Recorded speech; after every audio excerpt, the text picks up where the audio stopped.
Inakyat po namin, mahal kong mga kaibigan, ang ancient city ng Hierapolis doon sa Turkey.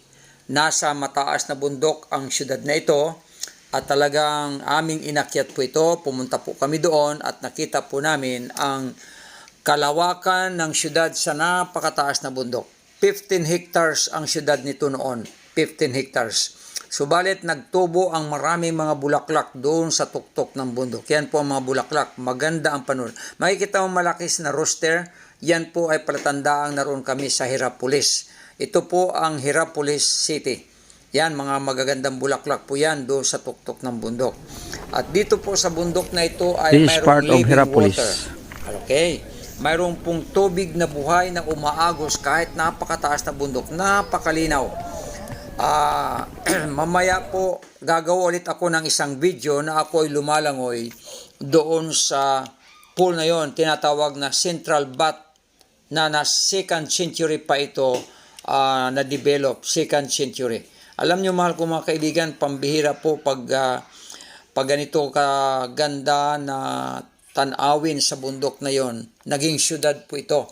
At nakikita po nyo, may tubig doon sa bundok. Oh. Napakataas. Tinan po yung sa baba, napakalayo na po. Napakataas ang bundok na ito. Pero ang dami pong mga turista, kaya si Mrs. Pegaw nandyan.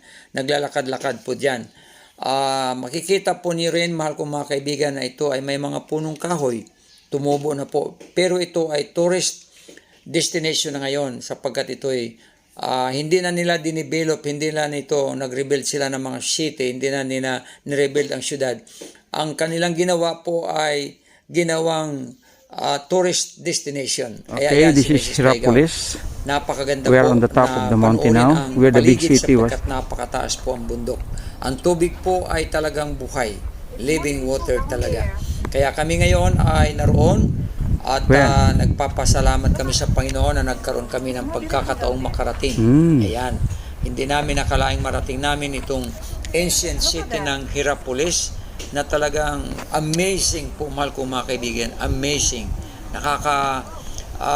Pagtaka na dito sa syudad ng Hierapolis sa pinakatuktok ay nagtayo ng syudad yung unang mga tao. Kaya 2nd century pa naman baga na 2nd century ba naman itinatag ang Hierapolis City at ngayon ay dinadayo ng napakaraming bisita. Kita niyo ang mga bundok o napakataas din ang katabi nila mga bundok. Ito po ang ancient city of Hierapolis, mahal kong mga kaibigan. Ang ganda ng tanawin sa paligid. Napakaraming turista din na dumadalaw dito at kanila pong sinasamantala ang pagkakataon na mag-enjoy sa kalikasan sa lugar na ito. So mahal kong mga kaibigan, isang bagay lamang ang aking napansin po dito. Ang lugar na ito ay historical at dito makikita po ninyo kung paano mamuhay ang mga tao noon dito sa tuktok ng bundok. God bless you, mahal kong mga kaibigan. Bye-bye!